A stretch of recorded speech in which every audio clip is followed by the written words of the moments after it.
Intel for providing this venue for us to be able to share our best practices and for us to be able to learn from the amazing things going on in your schools.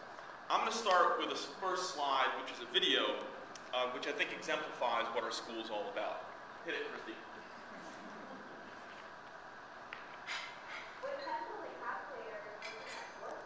Hundreds of Bronx middle school students competed in the second annual Bronx Invitational Math Tournament. As we saw the Andrea Brown report, their eyes are on the golden tide. It's March Madness in the Bronx, but these kids are not shooting hoops. They're competing in a subject many enjoy at the second annual Bronx Invitational Math Tournament. I like it because they give you problems and it makes you think a lot. And it's just a word of brain working. Which one? I like problems because you can use it in real life to solve what's around you. Bronx middle school students competed at the Urban Assembly School for Applied Math and Science. The principal said this all to get kids excited about math. One parent says the tournament helps students stay on the right path.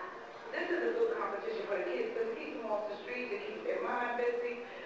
It keeps them fulfilled and their mind bright for the future. The students competed both individually and in groups. The grand prize. One kid is going to go home with a giant gold paper-mache pie trophy. As far as I'm concerned. As far as students are concerned, the trophy represents a job well done. We can put it in our school and our school will be proud of us. Many students I spoke to say this was definitely a fun way to spend a Saturday. They look forward to coming back for a little March Math Madness again next year. Reporting for the Bronx Invitational Math Tournament, Andrea Bryan, News 12 Bronx. And students from MS 118 went home with the Giant Pie Trophy. So, before getting to this, I'm going to talk a little bit about that tournament. The South Bronx, where my school is located, there is no shortage of basketball tournaments, sports things for kids to do. And about 5 years ago, we looked around for an academic tournament, something to get kids pumped up about academics and math in particular, and we found none, so we had to make one. And we made one which I think speaks to our community. As you can see, we're a non-screened, open admission school. We've got kids with disabilities, kids that are achieving, kids all over the place. And we wanted a tournament which reflected that. And so we created two divisions in this tournament. We've got a varsity division where kids are achieving at high levels and on a trajectory to go to advanced schools in the future.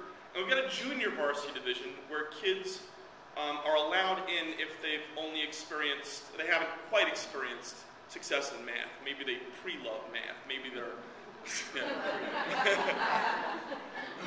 didn't have the greatest teaching or whatever, but they just don't love it yet. And so part of our mission is to inspire. And so I'll share with you a story of a girl, Alicia, a 7th grader, who, not from my school, our tournament started with just actually our school, and then 10 schools. Now we have 100 schools and 700-800 kids. It's incredible, 1,000 people packed into a gym.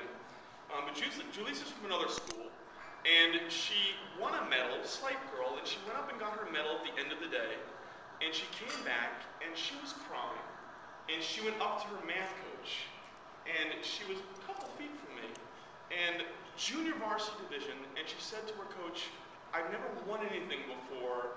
I'm going to study all year so I can win again next year." And that's kind of what we're trying to do. So, a little bit about our community and where we sit. We've got 500 kids in our school, and we're all math folks here. That's about 1,000 biological parents. Of those 1,000 biological parents in our school, 10, which is about 1%, have gone on to a 4-year accredited college. And of all the stats I threw up there with you, we've got some nice math stats, 30% gains, 6th to 7th grade. The following stat is the one that I think speaks to what we're doing the most. Out of our lead cohort, 75% of our kids are headed for a 4-year college. And that's, I think, really important given the community we're in. I think it kind of is our best stat of them. So how do we do that? What it starts with the family. We've got 25% on average of parents in the Bronx go to middle school parent-teacher night. And we have a number, 92, 93% depending on the night. And how does that happen? Well, we have an initial outreach, and in our community, we're looking at a community that has basically been disenfranchised from all sorts of public service and public sector for the better parts of 40 years since white flight started out of the Bronx 40 years ago, And so it's incumbent on us to get into the community and break down some barriers that actually do exist. So we don't screen kids, no tests, we just get this giant list from the City Department of Education, give this huge list of kids, and we know that in June.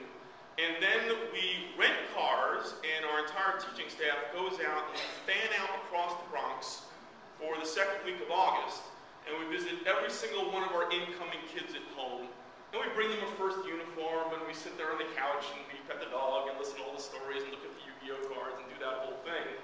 But we also get to orient our kids towards what we believe will be a vastly different experience academically, perhaps socially for them. We talk about our expectations for them and listen to their expectations and their parents' expectations for them.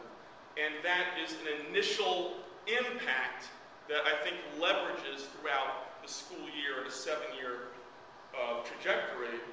Could also come up like this. Imagine you're teaching, and you give a homework assignment, and the kid goes, I don't have that homework assignment. Dog ate my homework. And you're like, no, you have no dog. I've been to your house.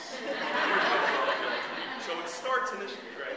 And then there's this ongoing advisory system that I think speaks to who we are as a community. As soon as the kid enters our school, they get an advisor, and that is the one adult in our school that is charged with making sure that that kid does not fall through the cracks. And what's kind of amazing to me is we held a parent-teacher night a couple of years ago, and parents were getting up and talking, and usually the parent, talks about their kid. And one by one, the parents got up, and the first person they talked about was their advisor. And like, oh, my advisor is this, and by the way, my kid is this. And I think that kind of speaks to the kind of relationship we have with parents as well.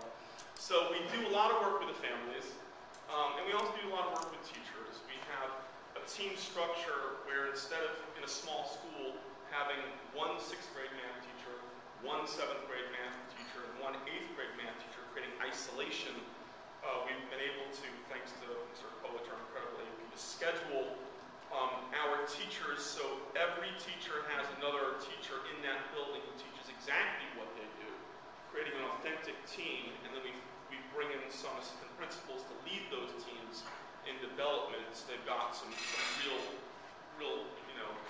meaningful meetings going on.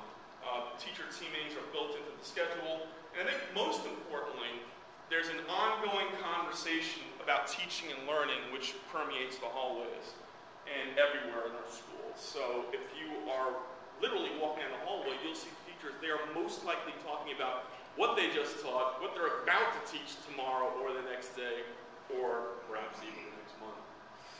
And we've got student support. We have the advisory, already talked about. We have small class size, block scheduling. But we also know that, it's no secret, that girls' interest in math does decline throughout the middle school years. And we've gone at that with some targeted stuff. One of the things we do that I think is working quite well is our girls' tea, where we invite in women, usually of color, to sit down and meet with our girls and share their experiences with math and science. So these women, they can be accountants, scientists, math professionals. They use math in their jobs. And so that's one of the things I think that's important for especially our girls to